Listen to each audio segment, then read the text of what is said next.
नमस्कार, स्वागत सत्कार, बेहद आभार दोस्तों। मैं आपका तो लोकपाल फौजदार फिलहाल मौजूद हूँ कासोट गांव में। जैसा कि बगल से आप देख पा रहे होंगे भरतपुर फीडर है। महज इसकी चौड़ाई की बात करें 8 फुट होगी और इससे आगे आप जाकर के देखेंगे 20 फुट तक की चौड़ाई है। तो कहीं ना कहीं जैसे ये आगे आगे बढ़ती गई इसकी चौड़ाई कम कर दी, गहराई कम कर दी, जिसका कारण है कि जो पीछे जल भराव देख रहे हैं लगभग 12 गाँव इससे प्रभावित हैं और होगी 6-7 हज़ार बीघे जमीन जैसा बता रहे हैं, ज़्यादा भी हो सकती है। इनको भी पता नहीं है रिकॉर्ड में कितनी है कितनी नहीं। लोग पलायन कर रहे हैं, खेती हो नहीं पा रही। अब देखिए जैसा कि इधर ये शायद धान की फसल है होगी और 10-12 हज़ार की लागत लगाई होगी किसान ने, फसल डूब गई। अब कर्जा लेकर के किसान खेती करता है और जल भराव से उसका पूरा करा चौपट हो जाता है। आर्थिक तंगी का बोझ, ब्याज, तमाम तरह की व्यवस्था झेलता है, मुआवजा मिल नहीं पाता है। बात कर लेते हैं। हाँ भैया, नाम बताइए। मेरा नाम अशोक कुमार शर्मा भी है। मैं गांव कासोट बास मृगाके से बिलोंग करता हूं और इस जंगल में मेरी खुद की भी ज़मीन है तकरीबन 12 बीघे।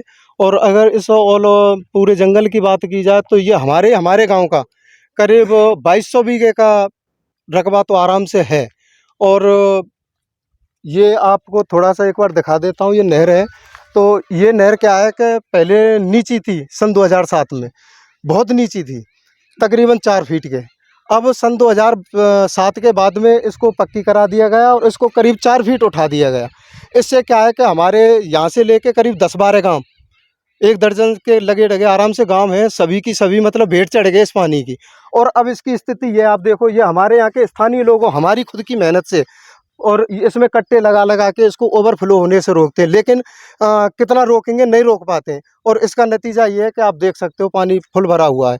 मतलब हमारे धान की फसल और जो ज्वार बाजरा ढैंचा जो आप देख रहे हो वो तो चौपट है ही, लेकिन अगर जो इसमें प्रशासन ने इस पानी को नहीं फेंका तो हमारे यहाँ पे गेहूँ बोने की भी कोई संभावना नहीं है। मतलब ये जंगल रह जाएगा। पिछले 2 साल से ये जंगल ऐसे ही पड़ा हुआ है। पिछली बार ग्रामीणों ने अपने स्तर पे कुछ पैसा दिला इकट्ठा करके थोड़ा बहुत ऊपर के जंगल 50-40 बीघों को बो भी लेते, लेकिन साहब उससे क्या होगा आप देख सकते हो। और प्रशासन को कई बार हम अवगत कर। हाँ भैया बताइए, अभी 2-3 दिन पहले विधायक महोदय आए थे, प्रशासन के साथ में बातचीत हुई आपकी? हाँ जी, हमारे साथ बातचीत हुई थी। उन्होंने कहा कि आपको बिजली का कनेक्शन दे देंगे, इससे जो पानी भरा हुआ है उसको नहर में डलवा देना। बात तो कर ली, लेकिन पानी तो नहर से ही आ रहा है, फिर नहर में डलवाने का फायदा क्या है? नहर को बंद करवा के ऊपर से जब इसमें डालेंगे। नहीं, नहर तो बंद है फिलहाल, ऊपर से पानी नहीं आ रहा है नहर में। नहीं, यहाँ तो फुल भरी ठाड़ी है, कहाँ डालेंगे, अभी चल रही है। ये पानी तो खेतों का या ग्रामीण क्षेत्रों का आ रहा है, लेकिन जहाँ से ये नहर आ रही है वहाँ से पानी बंद कर रखा है 1 महीने से।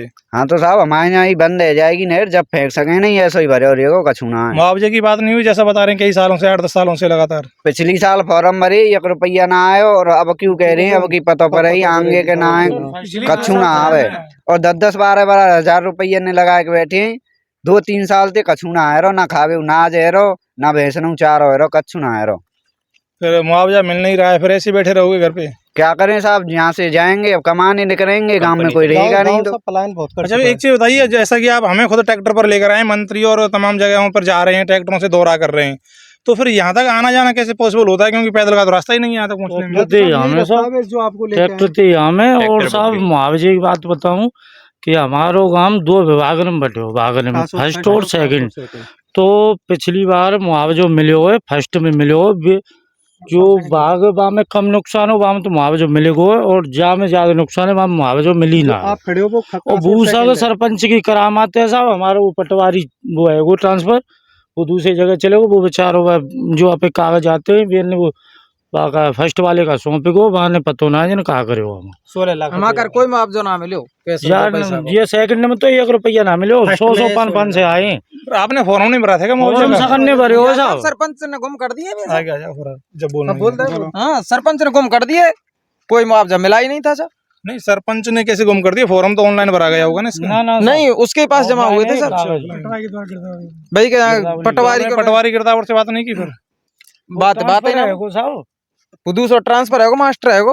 अब लोगों को मुआवजा भी नहीं मिल पा रहा है, बताइए कैसे खेती करे? वैसे कहते हैं किसान अन्नदाता है, किसान अन्नदाता नहीं, किसान आंसूदाता है। आंसू आते हैं किसान के, क्योंकि कर्जा करके पैसा लाता है और फसल चौपट हो जाती है। अब एक भैया और खड़े हैं, आगे आ जाइए, आप बताइए आपकी क्या समस्या है? घर पे रास्ता नहीं है, हमारा घर है यहाँ पे और चारों ओर पानी से भरा हुआ है। पानी तो खेतों में ये भरा हुआ ही है, तो आपके घर में तो घुस ही रहा होगा पानी? हाँ, घर में भी घुस रहा है और लाइट की व्यवस्था भी नहीं है। सरपंच साहब ने जैसे कि पानी की समस्या है गांव में, यहाँ पे पानी सप्लाई है। नेहरपति। तो सरपंच साहब ने क्या करो कि अपने नगरा में सुविधा कर ली, मेरा नगर बिल्कुल छेड़ दियो। अब कि विधायक साहब ने ये बोर्ड दे दियो, देखो अब जाते जो चाल पानी में पानी ले आना हमारे पड़ो, पास माते पानी लेडीज भर के ले जाए, पानी में पैदल चल के पानी लेके आना पड़ो।